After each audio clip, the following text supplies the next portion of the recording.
Um bom dia a todos, que o nosso Mestre Jesus possa nos envolver a todos na sua paz. Outro dia, uma mocinha esteve no consultório e dizendo que estava muito nervosa. Eu disse para ela que nervoso não existe. E ela, logicamente, me contestou: mas porque o senhor não me conhece? Porque eu sou muito nervosa. Eu falei: mas não existe nervoso. Como não existe se eu sou nervosa? Eu falei: pois então, vou mostrar para você que não existe.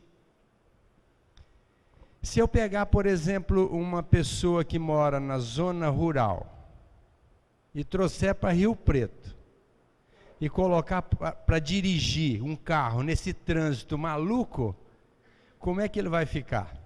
Muito nervoso. Se eu pegar uma pessoa da zona urbana, aqui de Rio Preto, e colocar num curral de vaca Nelore, como é que ele vai ficar? Muito nervoso. E se eu inverter, pegar uma pessoa de Rio Preto, da zona urbana, dirigindo aqui, pegar uma pessoa da zona rural e colocar num curral de vaca Nelore, como é que os dois vão ficar? Calmos. Então fica a pergunta: mas eles são nervosos ou são calmos? Não. Quem é da zona urbana não sabe mexer com vaca Nelore, vai ficar muito nervoso. A pessoa que está lá na zona rural, acostumado a dirigir no máximo um trator, pegar um carro em Rio Preto, vai ficar nervoso. Natural. Então, qual que seria a resposta para essa pergunta? Afinal de contas, existe nervoso ou não existe? Não. Existe a pessoa que não sabe lidar com a situação. Então fica nervosa. Então eu disse para essa mocinha: você quer ficar calma? Disse: lógico que eu quero. Pois então comece a ler o Evangelho de Jesus todos os dias. Porque o Evangelho ele tem essa peculiaridade, ele acalma. O magnetismo do Evangelho é diferente. Por duas razões. Primeiro, pelo seu escritor, ou melhor dizendo, o seu patrocinador, ou seja, o seu criador. Jesus já está impregnado no Evangelho. E segundo, a mensagem que os benfeitores, os evangelistas, trouxeram para nós, retratando a proposta crística. Tanto é que Jesus foi enfático: é o terapeuta divino. Eu vim para que tenhais vida e vida em abundância. Não é com abundância, em abundância, em plenitude. Tomai sobre vós o meu jugo e tereis descansadas as vossas almas. Conheça a verdade e ela vos libertará. Eu sou a verdade. Ninguém vai ao Pai senão por mim. Então, qual seria o jugo, qual seria a verdade proposta por Jesus? O amor. O amor é a chama viva, é a essência que realmente traz a plenitude para o ser. Toda problemática nossa é em função do desamor. Qualquer pessoa que tem uma manifestação, um comportamento de desamor, ela vai ter complicação. Ela não vai conseguir viver essencialmente com plenitude de vida. Então, fica sempre a nossa pergunta, nosso questionamento.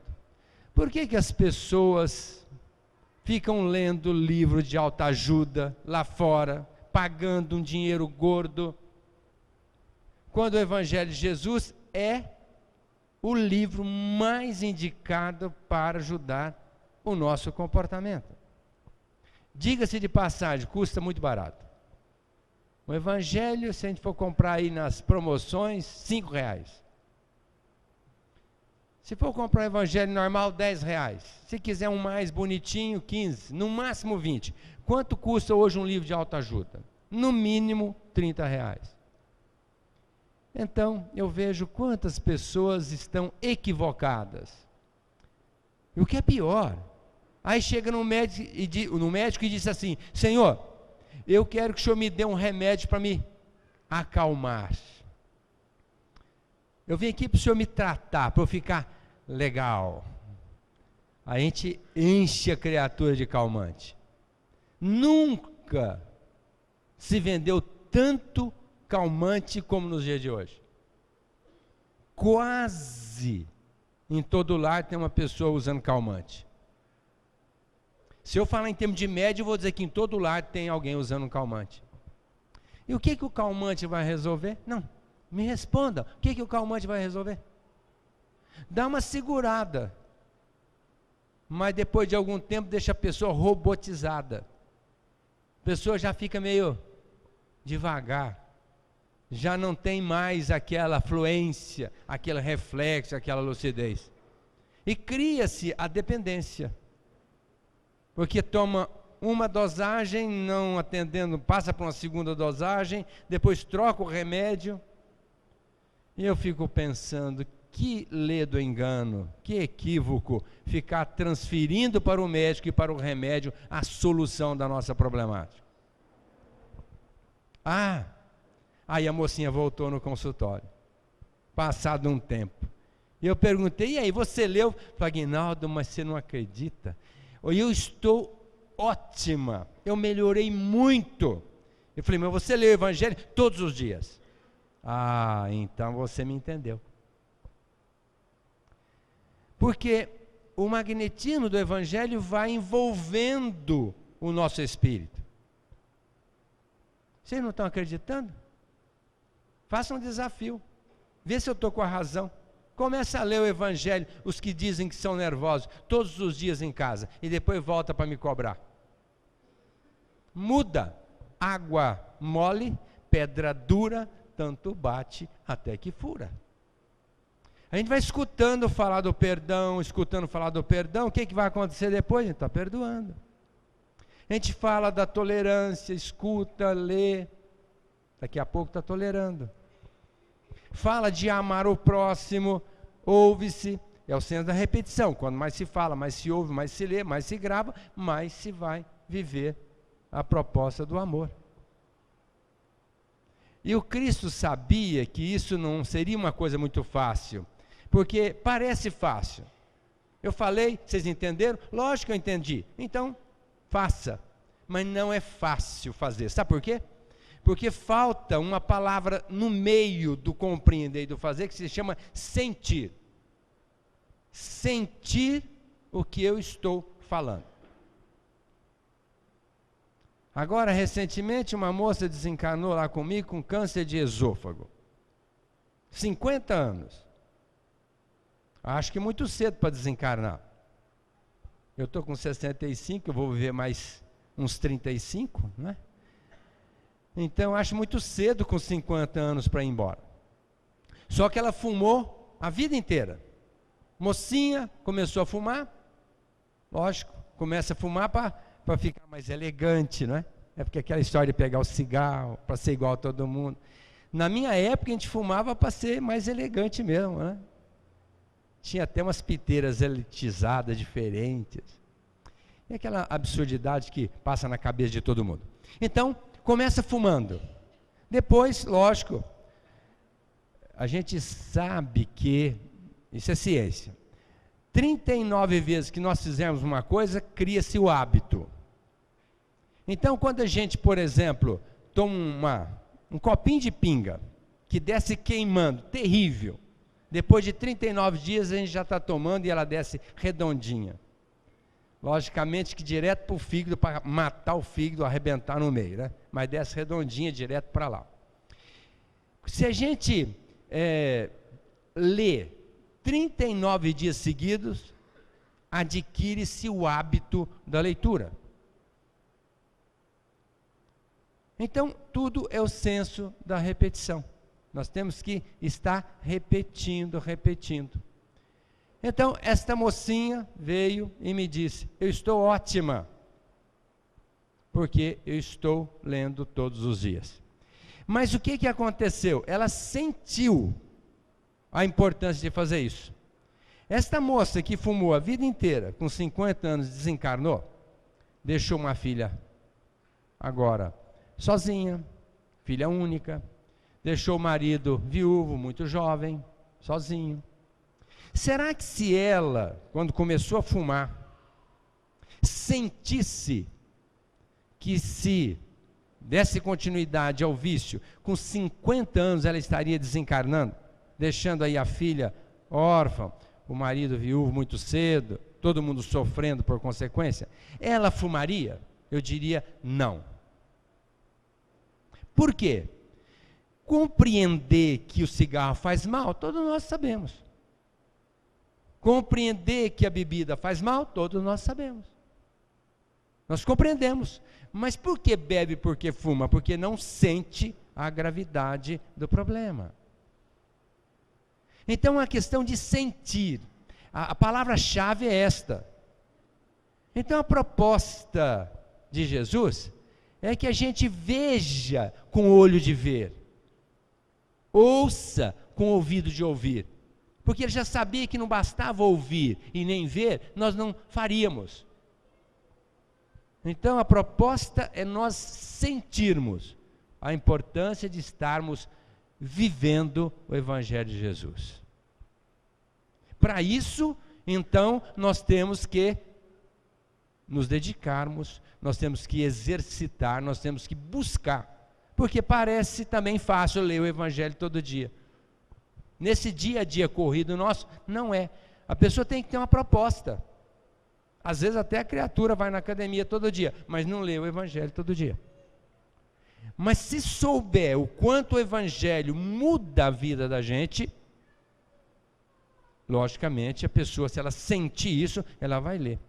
E vai ficar calmo, vai ficar calma lendo o Evangelho. Porque a gente vai mudando, a gente vai lendo, vai entronizando, vai essencializando, vai sentindo, daqui a pouco nós estamos vivendo. Há algum tempo, esse algum tempo é 2, 3 meses, um senhor foi no meu consultório, e ele estava para baixo, muito depressivo. Eu falei: mas o que está acontecendo? Não, Aguinaldo, pior que eu não tenho problema. Ah, você não tem problema? Eu falei: por que você está triste? Ah, não sei. Ah, eu vou te dar um livro. Você vai ler esse livro, você vai ficar alegre. Mas que livro que é? Evangelho segundo o Espiritismo. Aí ele começou a lacrimejar. Eu perguntei: o que está acontecendo? Eu falei: Aguinaldo, vou falar uma coisa para você, acredite porque é verdade. Eu tenho 65 anos, que é a minha idade. Eu nunca li uma página do Evangelho de Jesus. Aí eu fiquei preocupado. 65 anos nas costas, nunca abriu o Evangelho do Cristo para ler uma página. Eu fico pensando, está na contramão, não é possível. Nós temos que entender a vida, e para entender a vida tem que conhecer o Evangelho, senão não vai viver bem. Não vai viver bem, tem que conhecer o Evangelho. E nós temos dificuldade de aceitar o Evangelho, temos dificuldades homéricas. Quando Jesus disse que o semeador saiu a semear, ele já estava se referindo a isso. Parte da semente foi jogada em terreno estéril, no pó da estrada, o outro no meio de pedregulhos, o outro no meio de espinheiros. Logicamente que essa semente até vicejou, mas não cresceu, ou até nem vicejou. A última parte foi jogada em terreno fértil, que gerou 30, 60 e 100 frutos por cada semente. Essas 3 primeiras condições, em que a semente não germinou, se germinou foi crestada ou morreu, simboliza as pessoas que são indiferentes, as pessoas que são orgulhosas, as pessoas que são materialistas, que não estão nem aí com o Evangelho de Jesus. Logicamente que a semente jogada em terra fértil está representada aqui por nós. Nós estamos aqui hoje buscando o Evangelho de Jesus. Uns vão produzir 30, outros vão produzir 60, outros vão produzir 100 frutos por cada semente, na medida em que sentir e viver o Evangelho de Jesus. Então, nós não temos alternativa a não ser estudar o Evangelho do Cristo. Quando Jesus encontrou com a samaritana, lá na porta de Sicar, uma cidade da Samaria, ele já estava sabendo do encontro, não foi por acaso. O acaso tem a assinatura de Deus. A gente, por acaso aquela mulher apareceu, coisa nenhuma. Até então, ele havia dito para não se perder tempo pregando o Evangelho para os gentios. Ou seja, as pessoas voltadas para a idolatria, para os deuses mitológicos, que aquele pessoal, àquela época, acreditava em deuses mitológicos. Então, não haveria razão para perder tempo com eles, porque eles não estariam, à época, preparados para isso. Mas depois, ele passa por lá, fica no poço de Jacó, que era um poço dado por Jacó a José, seu filho, e que depois foi legado, um poço de água meio ao deserto, foi um presentaço para aquele pessoal. E a samaritana todo dia vinha no poço buscar água para atender às suas necessidades. E Jesus disse para os discípulos, meio-dia, sol escaldante, vão até Sicar buscar água e comida e eu vou ficar aqui. Nisso chega a mulher. E Jesus a aborda dizendo assim, dá-me água de beber. E aquela mulher diz assim, mas como pode você, um homem judeu, falar comigo, uma mulher samaritana? Naquela época, os judeus não falavam com os samaritanos. E muito menos um homem poderia abordar uma mulher que não estivesse em praça pública com o marido. Então foi um motivo de surpresa para ela. Mas Jesus já estava com a respostinha preparada, disse para ela, mas se você soubesse da água que eu tenho para lhe ofertar, você me pediria e eu lhe a daria. Ela olhou para ele e disse, mas como você vai me ofertar água se você não tem nem um balde para tirar água no poço? Ela veio com uma bilha, uma ânfora, uma lata d'água, que a gente, lá em Minas Gerais, fala lata d'água, né? Mas aquele material que ela trouxe era diferente naquela época. Os evangelistas chamaram de bilha ou ânfora, mas é a mesma coisa. Ela tinha pelo menos aquilo, certamente deveria ter com que tirar água para colocar ali dentro daquele objeto e levá-lo para casa. Mas questionou o Cristo, mas se você não tem nem com que tirar água, como é que você vai me ofertar água? E vai me dar água?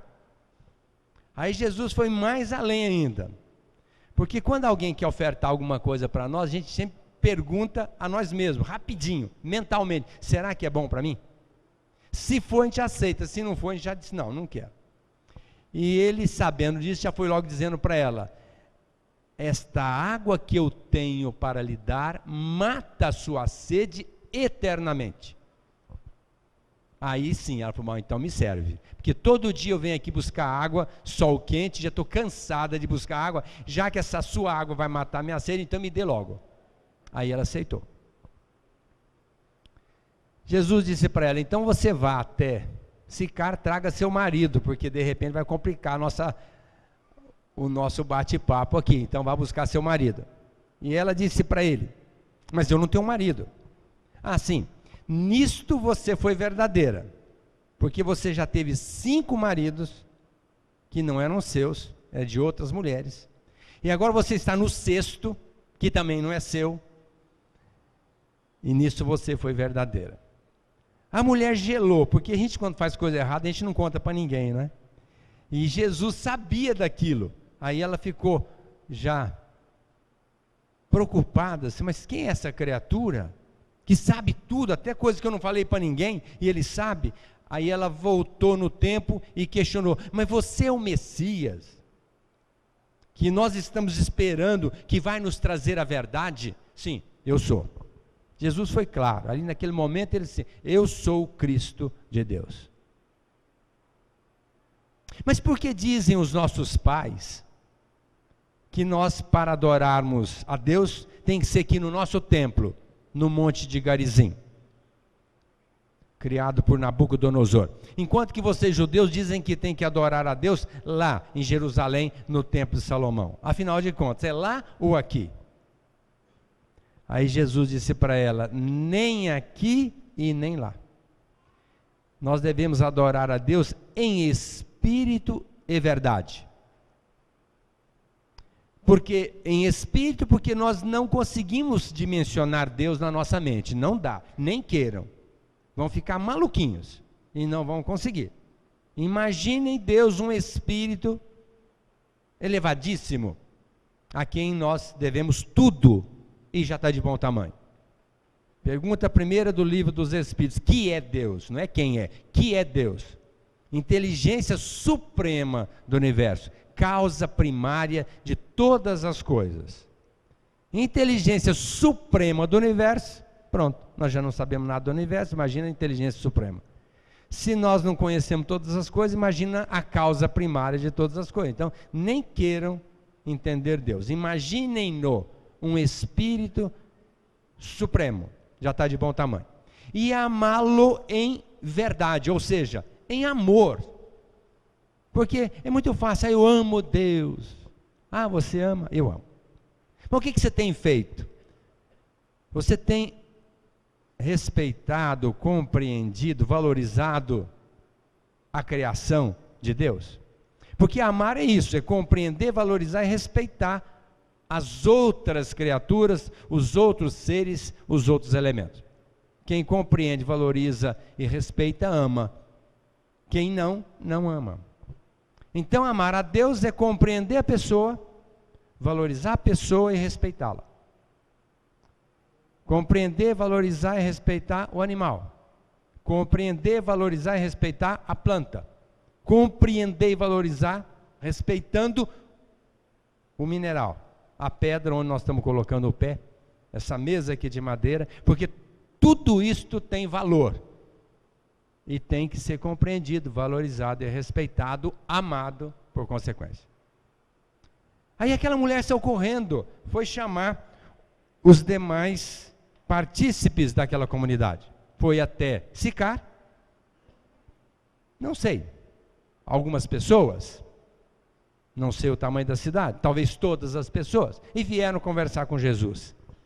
Aí Jesus falou da sua proposta, que era de fraternidade, que era para acabar com o preconceito, principalmente entre os judeus e os samaritanos, porque naquela época tinha um preconceito muito grande entre o homem e a mulher. Tanto é que depois os samaritanos disseram, nós acreditamos nele, porque nós ouvimos o que ele disse, não é porque você disse. Então, veja o preconceito em relação à mulher. Então veio para trazer esse aspecto da fraternidade, que é a proposta maior do Evangelho. Nós somos irmãos, então nós temos que nos compreender, nos valorizar e nos respeitar, nos amar. Acabar com o preconceito. Nós fizemos aqui o encontro dos corais, sexta-feira, foi lindo, maravilhoso. Tentamos trazer todos os corais de todas as religiões, mas uma das religiões não quis participar conosco, porque certamente não aceita a doutrina espírita.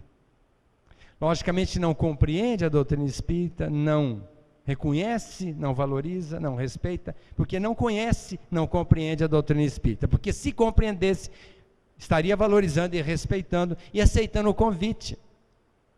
Afinal de contas, nós não somos todos irmãos, e que há mal de vir a uma casa religiosa, cantar, louvar o Senhor, cantando o Evangelho, cantando a doutrina. Foi lindo, maravilhoso o encontro, mas espero que na próxima vez, será o ano que vem, esta religião possa se fazer representada, porque a nossa proposta é unir todo mundo.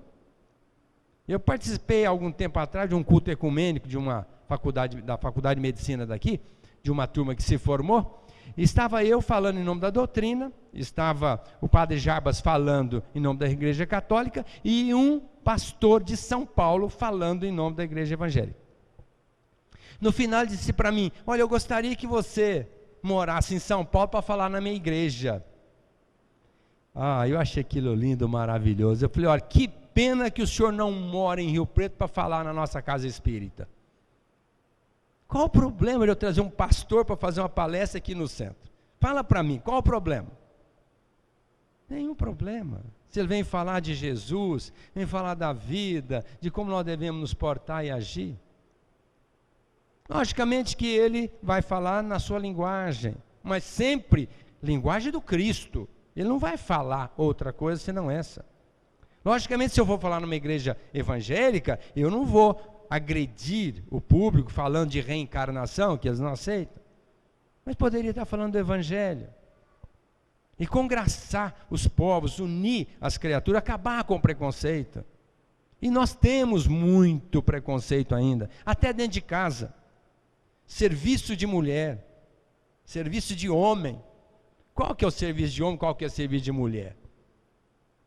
Não existe isso. A gente faz o que quiser. Ajuda a lavar prato, a mulher ajuda a gente a pagar a conta no banco, mas acabar com esse negócio de serviço de homem, serviço de mulher, preconceito de religião. O meu evangelho é segundo o Espiritismo. Evangelho de Jesus, embora seja interpretado pelos Espíritos, mas é o Evangelho de Jesus. Evangelho da Igreja Católica, Evangélica, qualquer que seja o templo, é o mesmo Evangelho, o Evangelho de Jesus, ele é universal. Preconceito. Time de futebol, um é corintiano, outro é São Paulino. Aí vão assistir o jogo, um mata o outro. Meu Deus, como é que pode? Preconceito. O outro é de um partido político, tenho ódio dele, porque ele, sem citar a cidade, mas agora numa cidade aqui próxima de Rio Preto, até facada deram entre os componentes do pleito da eleição. Quem estava pleiteando a eleição, se agrediram com faca. Meu Deus do céu, preconceito. Você pode disputar uma política? Lógico que pode. Cada um tem a vontade de prestar o seu serviço à comunidade, ótimo, mas se esfaquearem, preconceito. Onde está a fraternidade? Nacionalidade, às vezes a gente fala, o japonês, o chinês, o alemão, com um aspecto pejorativo, são nossos irmãos, mesmo porque, quem sabe se na encarnação passada nós já não nascemos lá, e na próxima vamos nascer lá. Então, da maneira que nós estamos sendo preconceituosos, talvez sejam conosco. Então, acabar com o preconceito. Então, essa foi a proposta de Jesus ao falar aos samaritanos. Fraternidade, acabar com o preconceito. E aí, que eu comecei dizendo, nós temos rejeição ao Evangelho. Nós temos rejeição. Isso aqui é uma coisa, uma dureza que tem dentro de nós. Eu falava outro dia para uma pessoa muito amiga, do peito, 30 anos, criada dentro da casa espírita. Eu falei para ela assim, como é importante fazer o culto do Evangelho no lar. Você faz? Não, lá em casa ninguém tem tempo para isso. Cada um faz uma coisa, é difícil reunir, então não faz o culto do Evangelho no lar. Aí eu pensei, meu Deus, rejeição. Se ele sentisse a importância do culto do Evangelho no lar, ele diria, Aguinaldo, mas como é que é isso mesmo? Como é que eu posso fazer? Lógico que ele já sabe, mas poderia estar tentando sentir a essência de se fazer o culto do Evangelho no lar, porque o culto do Evangelho no lar é fundamental na nossa vida. E a grande maioria dos espíritas não fazem, porque não sentiram ainda a importância de se fazer o culto do Evangelho no lar. Porque o dia que sentir a importância, vão fazer. Enquanto não vão fazer. Já sabem que é importante, porque nós já falamos isso aqui 200 vezes. E por que não fazem? Porque não sentiram ainda a importância. Vou só citar uma vantagem. Onde se faz o culto do Evangelho no lar, cria-se uma tela eletromagnética em volta e os espíritos das trevas não entram. E quase sempre as intrigas, as brigas que a gente tem é dentro de casa. Movidas, proporcionadas, auxiliadas pelos espíritos obsessores. Então, se a gente só isso, sentisse só isso, já faria o culto do evangelho, que eu não quero interferência das trevas na minha casa. Porque já é difícil conviver um com o outro, porque cada um tem uma maneira de ser. E com interferência das trevas, aí fica mais complicado. Então, vou fazer o culto do evangelho. Mas as pessoas ainda não sentiram a importância do culto do evangelho lá e não fazem. Então, quando eu disse ao jovem, ele disse, mas lá em casa ninguém tem tempo, cada um tem seus afazeres, então é muito difícil, não dá para fazer. Veja, rechaçou. Foi o que a samaritana tentou inconscientemente fazer com Cristo. Como pode você, um homem judeu, falar comigo, uma mulher samaritana? Porque Jesus era o poço, porque poço simbolicamente é uma coisa muito grande, poço de inteligência, poço de doença, poço de saúde. Então Jesus era o poço da sabedoria, falando ao poço da ignorância, que era aquela mulher. Então ela, ao invés de dizer, não, então tudo bem, fala comigo, ela já rechaçou. Como pode você, um homem, falar comigo, judeu, eu, mulher samaritana? Mas Jesus não se deixou abater, foi além. Mas se você soubesse da água que eu tenho para lhe ofertar, você me pediria, eu lhe ofertaria. Mas como você pode me ofertar água se você não tem nem com o que tirar? É o que nós fazemos. Quando alguém vem falar do evangelho, a pessoa diz assim, mas quem é você para falar de evangelho para mim? Você não vive o evangelho, vem falar para mim? Agora eu não tenho tempo.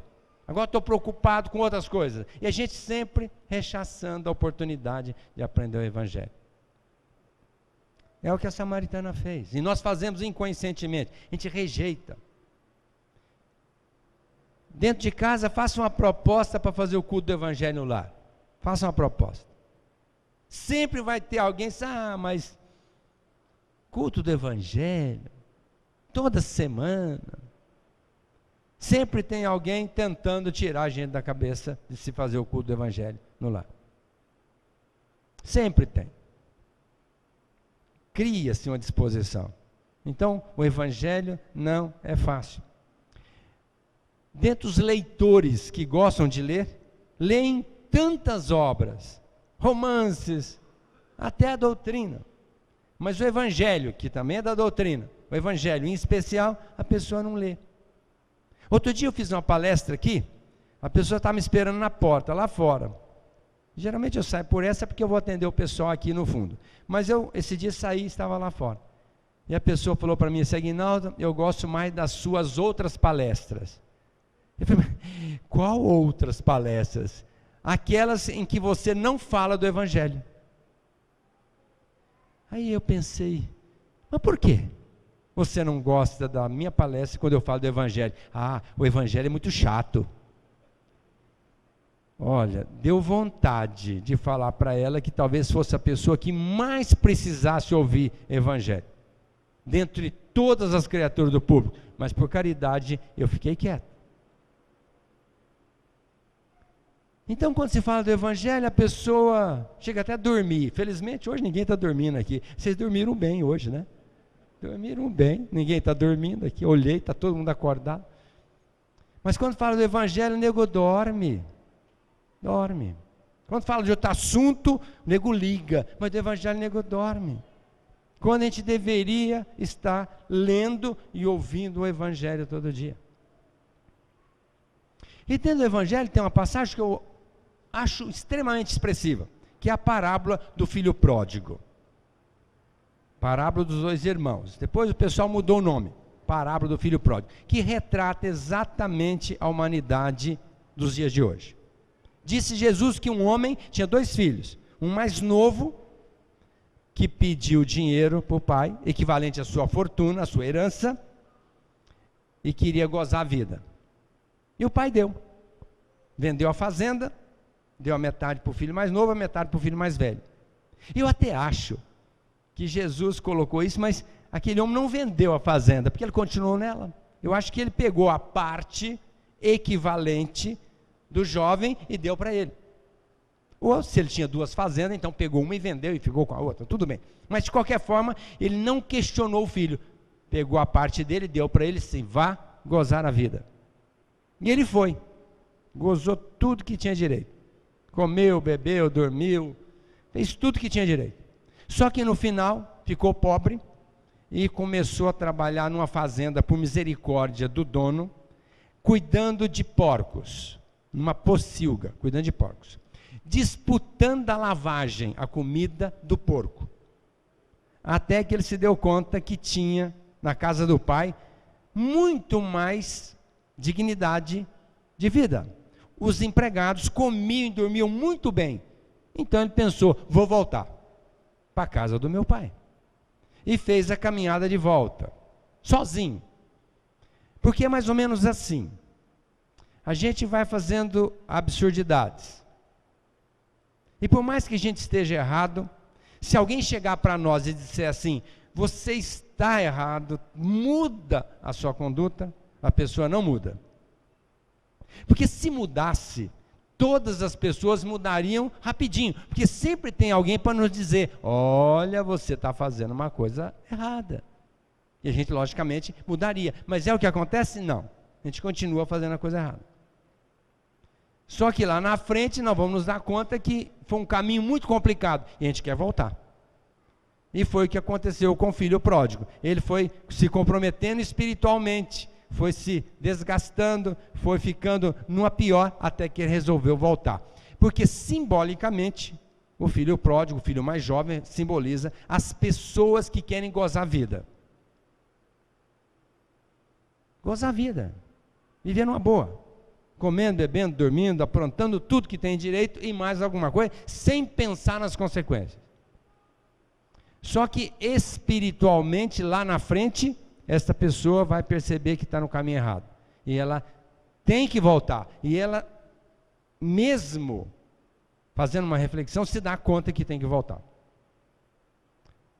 Espiritualmente, o que acontece conosco? Deus deixa. Que essa parábola simboliza Deus falando com 2 filhos. O mais novo, que são os que gostam de gozar a vida. O mais velho é aquele que foi para o campo, depois ia voltando do campo com os empregados e perguntou assim, o que está acontecendo na casa do meu pai? Ah, você não sabe? O seu irmão voltou e ele está fazendo uma festa. Porque quando o filho mais novo ia voltando, o pai foi ao seu encontro, nem esperou que ele viesse até a ele, foi ao seu encontro, que é o que Deus faz conosco. Deus não espera a gente voltar, sempre está indo ao encontro da gente, de alguma forma ou de outra, Deus está sempre indo ao encontro de nós, meu filho, venha, mas a gente às vezes ainda acha que não. Mas Deus sempre vai ao nosso encontro. E aquele pai foi ao encontro do filho e disse assim, eu achei que você estava perdido, você voltou, eu me alegro, nós vamos fazer uma festa.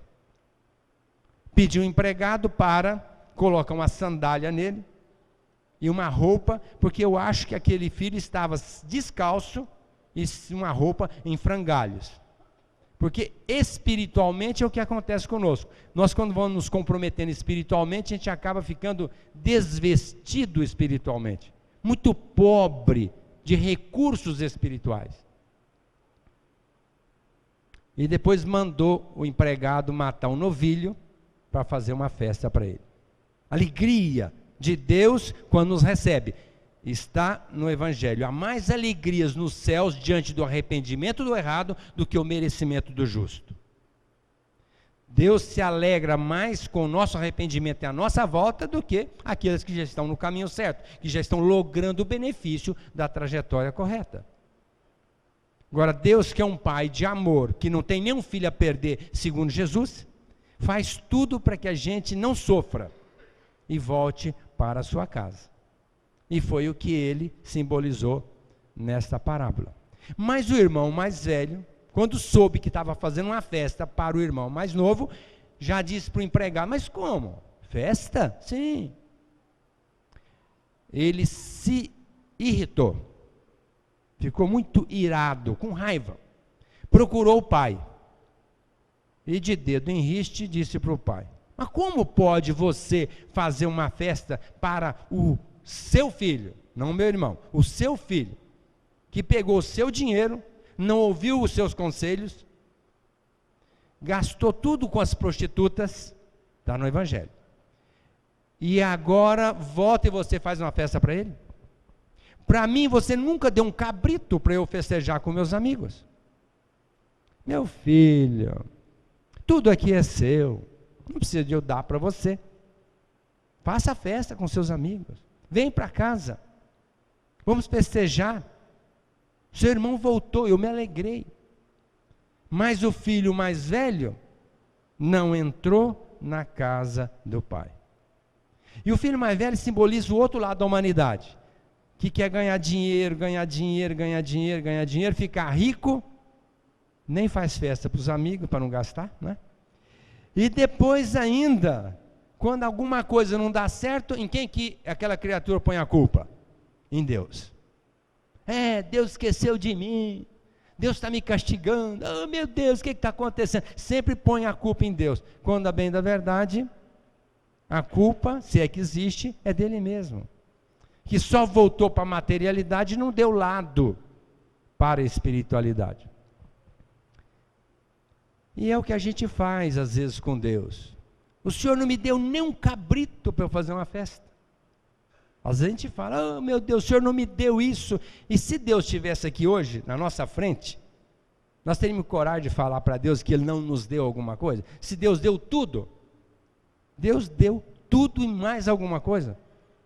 Esse mundão maravilhoso onde a gente mora, não cobra aluguel da gente. O oxigênio que a gente respira, esse arzinho que vocês estão respirando, estão vivos por causa dele, não pagam nada. A água que vocês tomam, vocês não pagam nada. Pagam o encanamento dela, mas a água é de graça, que é de uma fonte que não é humana, é divina. Esse corpo que vocês têm, que vocês não entendem nada dele, nem eu, que sou médico, também não entendo. O corpo humano é uma coisa que está muito além de qualquer capacidade de entendimento.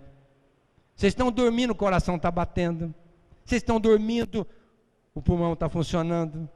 Vocês estão dormindo, a circulação está acontecendo. O metabolismo está acontecendo. Tudo está acontecendo e vocês não sabem de nada. Nem estão aí com o que está acontecendo. E Deus deu de graça para a gente poder viver aqui.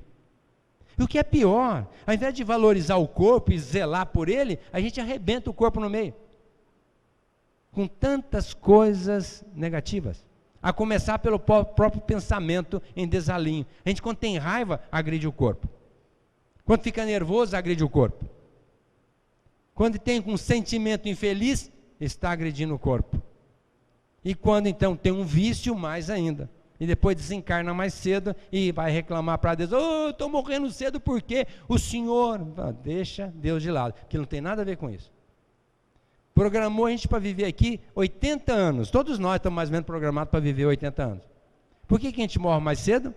Porque a gente acaba tirando uns anos de vida. Com o nosso comportamento, com o nosso comportamento. Mental, verbal e comportamental de verdade. É assim. Então nós temos que zelar por tudo isso. Deus deu uma família, quanto vale uma família? Não tem preço. Então Deus deu tudo e mais alguma coisa. A gente ainda reclama de Deus: oh Senhor. Para finalizar, uma outra parábola. A parábola do bom samaritano. Eu acho essa parábola fantástica, porque ela foi mal compreendida ainda. Um fariseu chegou para Jesus e disse assim: bom, o que eu tenho que fazer para ser salvo? Salvar-se é estar em harmonia com a natureza divina. Salvar-se é estar útil para ser instrumento nas mãos de Deus. Salvar-se é estar em equilíbrio, em homeostase psíquica e espiritual. Então ele perguntou: o que eu tenho que fazer para ser salvo? Aí ele disse: mas você não frequenta o templo? Sim, eu frequento. Mas o que manda a lei? Amar a Deus, o próximo, como a nós mesmos. Pois então, é isso aí. Ah, mas isso eu já faço. Ah, se você já faz, você já está salvo. O fariseu, ao invés de ir embora, botar a viola no saco e vazar, como se diz lá em Minas Gerais, Ele foi cutucar a cobra com vara curta. Perguntou para Jesus, bom, eu sou o bom, né? Eu amo Deus, o próximo e a mim. Então, quem é meu próximo que eu tenho que amar? Olha, o que ele foi fazer com Jesus? Aí Jesus contou uma história para ele. Disse assim, vou te contar uma história. Um homem ia descendo de Jerusalém para Jericó. Foi abalroado por ladrões, deixado muito machucado, quase morto. Passaram 3 criaturas, um sacerdote, representante da sua igreja, um levita, que é o entendido da lei, que prega no templo, com aval do sacerdote, e essas 2 pessoas não deram importância e foram embora. Passou um samaritano, nessa altura deve ter arrepiado o judeu, né? Porque eles não gostavam de samaritano. E Jesus conseguia ir no âmago da questão. Passou um samaritano, que vocês não consideram, ou consideram como uma pessoa de má vida, e pegou o caído, colocou no seu animal, depois de lhe dar o primeiro atendimento, levou numa hospedaria, e disse para o hospedeiro, dono da hospedaria, eu não posso cuidar dele agora, porque eu tenho meus afazeres, já dei os primeiros socorros, vou lhe deixar um dinheiro, para você cuidar dele, e na volta, se você gastar um pouco mais, eu vou lhe dar o equivalente. Aí perguntou Jesus, olha a pergunta de Jesus para o fariseu. Quem te parece o próximo? Foi essa pergunta que Jesus fez? Não. Porque se ele perguntasse, lógico que o fariseu ia dizer para ele, o caído. Então ame o caído. Mas não foi isso que Jesus perguntou para ele. Jesus perguntou para ele, quem te parece próximo do caído? E aí é que ele matou aquela criatura no ninho. Porque ele achava que era o bom e que amava todo mundo. E queria saber quem que era o próximo para ele amar como o bom. Aí Jesus disse para ele o seguinte, quem te parece o próximo do caído? Porque 2 criaturas elitizadas no seu meio não deram atenção para ele, para o caído. E o samaritano deu, que era uma pessoa de má vida. Quem te parece o próximo do caído? Aí o fariseu, o judeu, respondeu, aquele que houve de misericórdia para com o caído. O que Jesus quis dizer com essa parábola? Que nós, para nos salvarmos, para nos equilibrarmos, para nós estarmos em paz de consciência, nós temos que estar próximos do caído. Nós temos que fazer alguma coisa pelo caído. Porque de outra forma não adianta nada. Eu sou presidente do Centro Francês de Assis.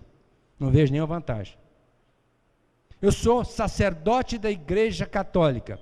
Nenhuma vantagem. Vivo fazendo palestras por aí. Nenhuma vantagem. O que importa é ser próximo do caído.